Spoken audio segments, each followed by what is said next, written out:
Okay, next question.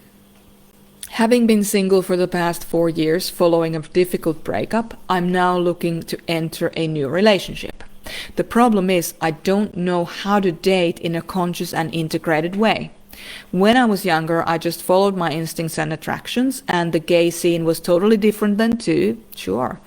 I'm ready to try a more mature approach this time to finding love, but I have no idea how to bring up the topics like values, non-negotiable needs, and boundaries without seeming intense and scaring new people away.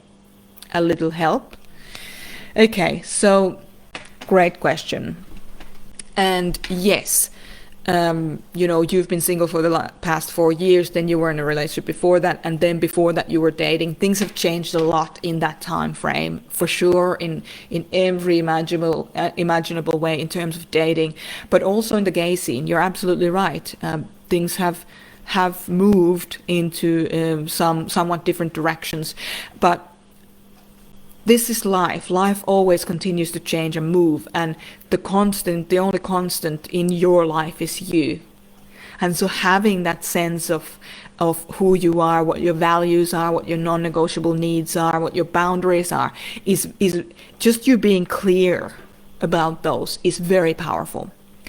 And when you are clear around those, you don't need to talk about them with the other people. So, you were worried about how to bring up topics like values and non-negotiable needs and boundaries. I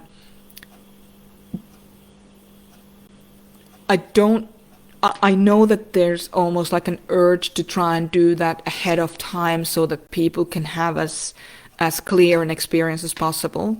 But there's also a massive power in letting things unfold and setting those boundaries as they arise, talking about the values as they arise, as the person asks about your values, what are your values, and expressing the non-negotiable needs as that topic comes up. So we don't have to every person that we meet, we don't have to shove things at them to say, this is who I am, take it or leave it. You can get to know people on a more organic level.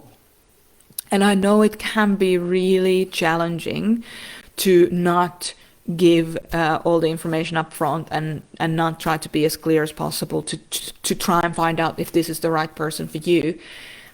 That is very scary not to do that. It takes a lot of integration and faith in yourself and trust and parenting your inner children to allow things to unfold in a more organic, natural way. And when you allow things to unfold in those natural ways, you tend to make less mistakes, and you tend to get involved with the better people, the more right people, because you've let it unfold. When you try to force something, people get their guard up, and some people might say you're too intense. Some people might say, hey,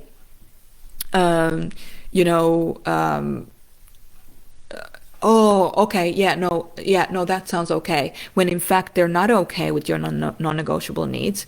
They might be a people pleaser, and you're almost like you're putting them on the spot for them to be that person, and then they go like, yeah, if they're codependent, and then you end up in situations that really actually are not based on mutual shared values and so on.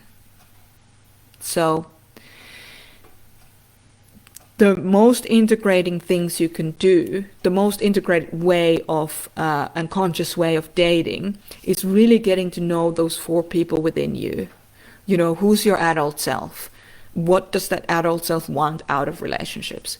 Who's your inner parent? What nurturing piece and supportive piece is your inner parent going to bring to yourself and to your relationship, including the inner children of your partners?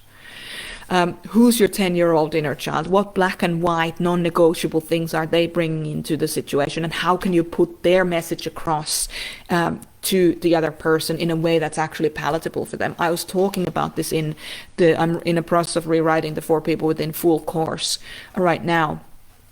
And I was just writing about the inner parent and just, and the 10-year-old inner child. And the 10-year-old inner child just can be so powerful in its rightness and wrongness, in its black and whiteness of who they are, that if you put that 10-year-old inner child in front of other people, other grown-ups, you're now putting that 10-year-old and their point of views right there in front of people to ridicule or to make fun of, or on the firing line. So the best way of getting to those non-negotiable pieces is being really clear about what they are, and then learning new ways, softer ways of communicating that with the people that are in your life. So that will take whoever the grown-up outward-facing part of you is, it's their job to interpret those things in a palatable way to the other person.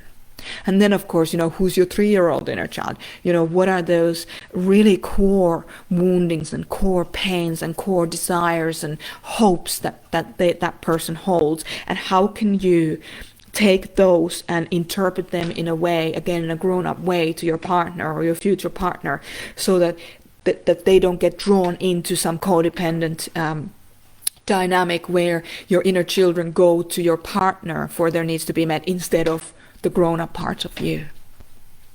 If you're not familiar with the 4 People Within course, you can head on over to merjasumiloff.com. We'll put a link into the comment section, and you can find it there. But the main thing to remember is, when you are clear on your boundaries, when you're clear on your non-negotiable needs, when you're clear on your values, you don't have to unorganically throw them at people. You can just allow the relationship to unfold and take the time that it takes. And it will be worth it when you take the time it takes. It'll actually take less time, but it's also going to be worth it because there's no pressure. The relationship didn't start on pressure. Okay, so I hope that that's helpful for you. Let me know what your thoughts are. I'd love to hear from you. And I just want to say thank you for asking that question. Dating scenes and gay scenes and straight scenes and everything, it just all evolves all the time. So just be really clear on who you are, know your own value, and learn that communication between those 4 people within you. All right. Thank you, everyone, for these amazing questions today. It's been such a privilege to be answering these questions for you. I hope they've been helpful, and I look forward to our next live Q&A next week. Take care, everyone.